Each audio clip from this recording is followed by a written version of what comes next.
यार Pakistan cricket board totally पागल हो चुका है। इसको कॉमेडी क्रिकेट बोर्ड कहा जाए तो ये बिल्कुल दुरुस्त होगा। साइम अयूब ओडीआई क्रिकेट में पिछली 10 इनिंग्स में 2 सेंचुरियां, 2 फिफ्टियां, 47 की एवरेज। बाबर आजम पिछली 3 इनिंग्स में अगेंस्ट श्रीलंका जो आपका टूर गया है, एक में 31, एक में 34, एक में 100, उसके बावजूद इन दोनों को ड्रॉप कर दिया जाता है। और मेरे ख्याल से ये बहुत ही बड़ा ब्लंडर है। एक दफा फिर से आपने T20 के साथ ओडीआई फॉर्मेट को मिक्स कर दिया है। और मैं यहां पर लिख के बता सकता हूं कि इस स्क्वाड पर सिर्फ आप तंजिया हंस ही सकते हैं और कुछ नहीं कर सकते। और मैं आपको लिख के दे सकता हूं कि आपका ओडीआई वर्ल्ड कप 2027 जो है वो एक दफा फिर से एग्जिट के मोड पर है।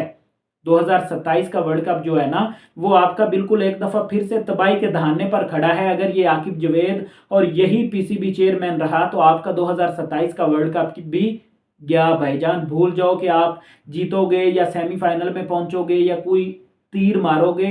भूल जाओ, आपकी सिलेक्शन ही ऐसी होगी, प्लेयर्स ही ऐसे सिलेक्ट किए जाएंगे कि मेरे ख्याल से कुछ नहीं होने वाला। अब यहां पर आप ब्लंडर्स चेक करें। अवाम ने शोर मचाया, साइम को बाहर करो, बाबर आजम को बाहर करो और अकल के अंदो ये तो देखो अवाम किस फॉर्मेट में ये चाह रही है। अवाम और एक्स क्रिकेटर्स ये बोल रहे हैं कि बाबर को T20 से रेस्ट करवाओ। एक्स क्रिकेटर्स और क्रिकेट जर्नलिस्ट या क्रिकेट फैंस जो कि आम फैंस भी हैं, वो भी ये जानते हैं कि साइम की T20 में परफॉर्मेंस नहीं है, T20 से उसे रेस्ट करवाएं। उसे बोलें कि डोमेस्टिक में जो अपनी फॉर्म है उसको बहाल करके वापस आए।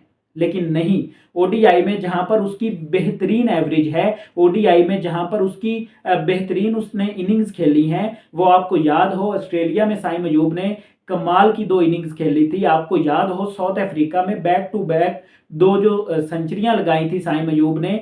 और 2025 में साइम अयूब जब उसे एंकल इंजरी हुई साउथ अफ्रीका के अगेंस्ट, एक कमाल की शानदार ओडीआई सीरीज खेलने के बाद जहां पर उसने 2 सेंचुरियां लगाई थी, पाकिस्तान ने वो सीरीज भी 15 सालों बाद साउथ अफ्रीका में जाकर जीती थी। वहां पर साइम अयूब ने 2 सेंचुरियां लगाई। फिर टेस्ट सीरीज वहां पर आई, वहां पर साइम अयूब ठीक चैंपियंस ट्रॉफी से 1 माह पहले एंकल इंजरी की वजह से बाहर हुआ।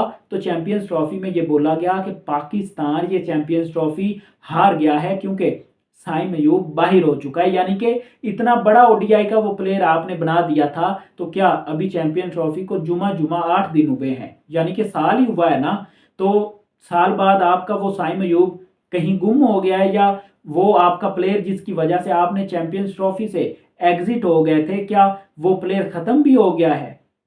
अब यहाँ पर ब्लंडर्स आप चेक करें। और ये जब भी कोई ऐसा बड़ा टूर्नामेंट होता है जैसे T20 वर्ल्ड कप से पाकिस्तान बुरी तरह से बाहर हुआ है, मतलब कि 4 टीमों में भी पाकिस्तान नहीं गया, सेमीफाइनल तक भी नहीं पहुंचा। पाकिस्तान बुरी परफॉर्मेंस देने में कामयाब हुआ। इंडिया के अगेंस्ट घटिया खेला, इंग्लैंड के अगेंस्ट घटिया खेला, फिर श्रीलंका के अगेंस्ट अच्छा भला सेमीफाइनल का चांस पाकिस्तान ने अपने हाथों से गंवाया। और उसके बाद ये पैनिक तो बनता था, पाकिस्तान क्रिकेट बोर्ड ने ये पैनिक तो करना था क्योंकि अवाम को चुप करवाना था। और जो सर्जरी आप मांग रहे थे वो सर्जरी हो चुकी है। और अब आपका जो ओडीआई वर्ल्ड कप है ना, वो सीधा लाइन में लग गया है, वो तबाही के दहाने पर खड़ा है। जिस तरह से T20 वर्ल्ड कप में आपने रोना धोना लगाया हुआ था ना क्रिकेट फैंस ने, आप 2027 के वर्ल्ड कप में भी वैसे ही रोना धोना लगाएंगे। जो सिलेक्शन हुई है और जिस तरह से टीम सेलेक्ट की जा रही है, 6 ऐसे बंदे सिलेक्ट कर लिए गए जिनका 0 एक्सपीरियंस था। हालांकि उनसे बेहतर यंग टैलेंट आप सिलेक्ट कर सकते थे। आप यहाँ पर अब्दुल समाद की जगह इरफान खान न्याजी को लाते, उसके बाद गाजी गौरी जिसकी 20 की एवरेज है उसकी जगह असीबुल्ला खान को एज अ विकेट कीपर लाते जिसकी 45 की एवरेज है। और उस बंदे ने 9 सेंचुरियां लगाई हुई हैं लिस्ट ए में, 45 की एवरेज है, लेकिन उसको आपने चांस नहीं दिया। साद मसूद को किस परफॉर्मेंस पर लेकर आए हैं। अगर आपने साद मसूद या इनको चांस देना है, माज सदाकत वगैरह को, तो वो T20 में आपको देना चाहिए था जहां पर उनकी परफॉर्मेंस है। साद मसूद की जगह अगर आपने किसी को लाना था तो सुफियान मुकीम को लाते जिसने 9 मैचों में 21 विकेट्स ली हैं डोमेस्टिक में। लेकिन नहीं, यहाँ पर कत्लेआम होता है टैलेंट का, यहाँ पर कत्लेआम होता है मेरिट का। और वही इस दफा भी हुआ। साइम और बाबर को ड्रॉप करना मेरे ख्याल से सबसे बड़ा ब्लंडर है। और आपके पास 2027 के वर्ल्ड कप से पहले गिनती की ये 2-4 सीरीज हैं, और इनमें भी अगर आप अपनी टीम सेटल नहीं करेंगे, अपनी टीम नहीं बनाएंगे, तो आप बहुत ही पीछे 2027 के वर्ल्ड कप से भी रह जाएंगे।